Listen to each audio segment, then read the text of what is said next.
Are annual passes even worth it? Well, in this video, we're going to take a deep dive on all the different annual passes that Universal Orlando has to offer. And by the end of this video, you should have a pretty good understanding of whether or not an annual pass would be a good fit for you and your family. Without further ado, let's jump right into the data. Universal has 4 different tiers of annual passes. Each tier comes with a new set of perks, and we're going to investigate just what each of these perks are. Just a note, these prices are based on a 2-park pass. Now, in my opinion, the annual passes are split up into 2 different categories. And you can see that depicted in this spreadsheet as we have 2 passes in the pink section and 2 passes in the blue section. We will start off with the pink section in the seasonal pass. Now this is going to be your cheapest option, but with that, this is also going to come with some potential downsides. Just how big those downsides are is really going to depend on the person. First thing you will notice with this pass is that it has quite the laundry list of blockout dates. Now I'm not going to read through each of these, but every time frame you see there, you will not be able to use your annual pass to get into the parks. Now if these dates fall on the days that you typically get to take vacation, then this card immediately has some major red flags for you. Beyond that, you're also going to have the most basic of extra benefits besides just getting into the parks. So with these benefits, all the different cards are going to get hotel discounts. Now, these discounts can be all the way up to 30% off the hotel, but with that being said, they're all based on seasonal dates, and you just have to either check the website. There's a specific link that you can go to check for annual pass pricing, or you can just book your hotel room like you normally would and periodically call up to Universal and just ask if they have the annual pass rates out for that time yet. In addition to that, you'll get admission to select special events at Mardi Gras and the holidays. Now, what they mean by that is, I believe at Mardi Gras they do the floats and stuff, and as an annual pass holder, you have the opportunity to ride that float and throw beads out at the crowds. If that's something that interests you, all of these cards will have that, but that does start with the most basic card. You do get that ability. In addition to that, you get 10% off the multi-day parks at the front gate. Now, if you just plan last minute and you go up there to buy your friends some passes, that can be great. Now, I will say, if you order online, you're typically going to get this rate anyways, but it's a nice perk. And in addition to that, you will get $1 off if you go to the Coca-Cola Freestyle machines to recharge your cup. Moving on to the next annual pass that we have, that would be the Power Pass. Now, with this pass, you're going to get most of the same stuff that you got with the seasonal pass, but you're going to have less blockout dates. Now, the big days, Christmas, that's still going to be in there. So if that's the day you're looking for, you're just not going to want this pass, or you're going to have to buy extra tickets to go at that time. You will notice as we move down to the benefits on this one, you have a new one of 50% off regular daytime self-parking. If you're going to be driving to the parks, then this might benefit you. Apart from that extra benefit, you're going to get 15% off tickets at the front gate. I don't think that's a big enough difference to really warrant the Power Pass. This is not the best card in my opinion.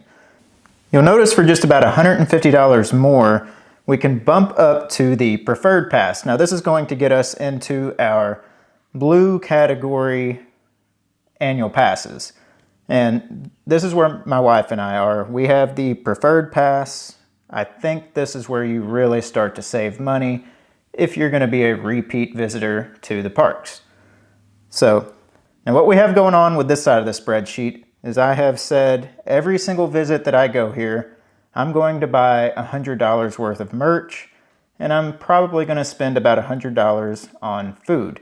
Now, that's $100 on just food and non-alcoholic drinks.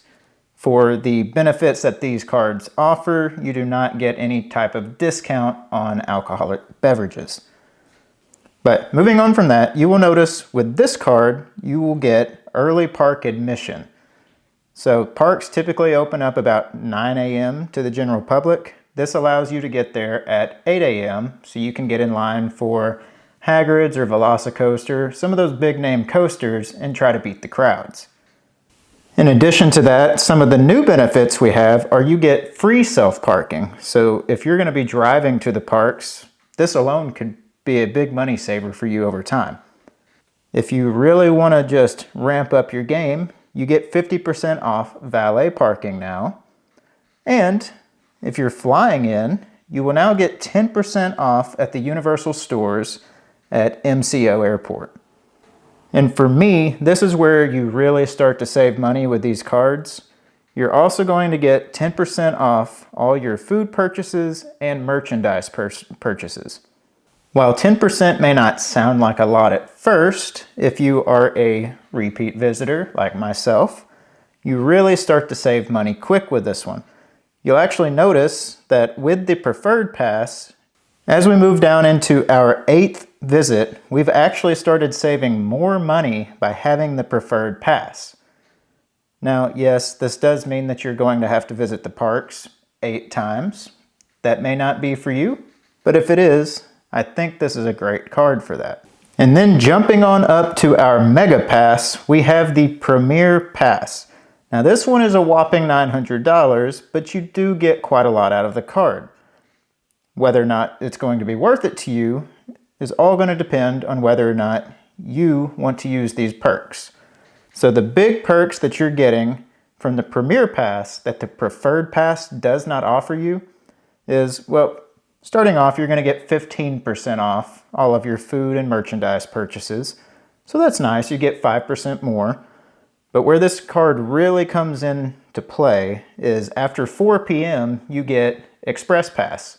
Now, if you go to purchase an Express Pass at Universal, that can be anywhere from $200, $400 a day. So this card can really save you some money if you are looking to, say, skip the lines every time you go. If you're not a big ride person, this card may not work for you. Another major benefit that comes along with this card is if you really enjoy going to Halloween Horror Nights, you get a free ticket with this card. Now, my wife and I just went to Halloween Horror Nights for the first time last year, and we really enjoyed it. So I'm actually considering this card next time I go to renew.